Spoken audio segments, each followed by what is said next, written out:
In lep pozdrav vsem skupaj. V Slovenski demokratski stranki smo se glede na dogodke, ki so se zgodili na odboru za finance in pa na današnji redni seji Državnega zbora v zvezi z točko dopolnitev in pa sprememba zakona o izvrševanju proračunov Republike Slovenije za leto 2014 in pa za leto 2015 odločili, da podamo izjavo za javnost. V Slovenski demokratski stranki smo na en način močno presenečeni in pa močno zaskrbljeni nad delom sedanje koalicije in pa vlade Mira Cerarja, in sicer 5. člen spremembe oziroma dopolnitve zakona o izvrševanju proračuna govori o prodaji terjatev Republike Slovenije. Ta člen predvideva, da terjatev Republike Slovenije ni potrebno vključevati v program odprodaje finančnega premoženja Republike Slovenije, 80. člen zakona o javnih financah, in sicer posameznih terjatev v višini 7 milijonov evrov. V Slovenski demokratski stranki smo nad takšnim predlogom presenečeni.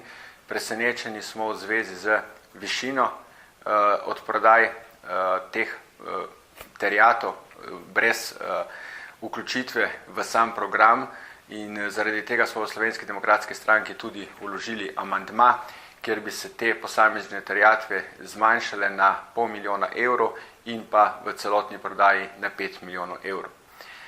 Zdaj že na sami seji odbora za finance je Slovenska demokratska stranka postregla z vrsto argumenti in pa vrsto vprašanj državnemu sekretarju, zakaj takšen način dela in kaj vlada ponovno skriva pred javnostjo oziroma pred opozicijo.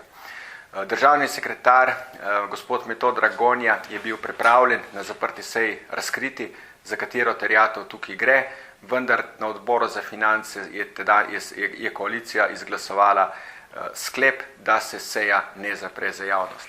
Danes na redni seji Državnega zbora se je zgodba ponovila. Mi smo predlagali, da se seja Državnega zbora zapre za javnost in pa da se opoziciji razkrije ime podjetja oziroma za katere terjatve gre. Žal je ponovno koalicijski glasovalni stroj naredil svoje in so glasovali proti zaprtju seje.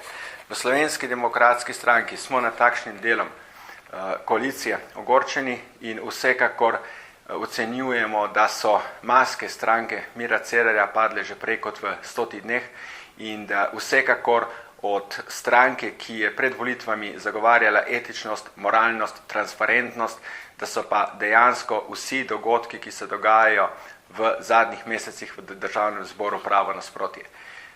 Po eni strani pozivajo opozicijo k sodelovanju, po drugi strani nam pa prikrivajo pomembne informacije. Pomembno je poudariti to, da terjatve so državno premoženje, da tukaj govorimo o višini 7 milijonov evrov, kar v Slovenski demokratski stranki ocenjujemo, da je precejšen denar.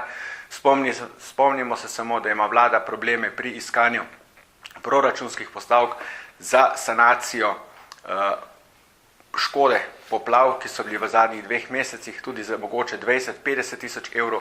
Tukaj pa pričakujejo od opozicije, da bomo tiho oziroma da bomo podprli bianko menico za prodajo terjatev v višini 7 milijonov evrov posamezne in pa v celoti za 30 milijonov evrov. V Slovenski demokratski stranki ocenjujemo, da takšno delo in takšna politika ne vodi nikamor in smo, bi rekel, nad dejanji ogorčeni in pa zaskrbljeni.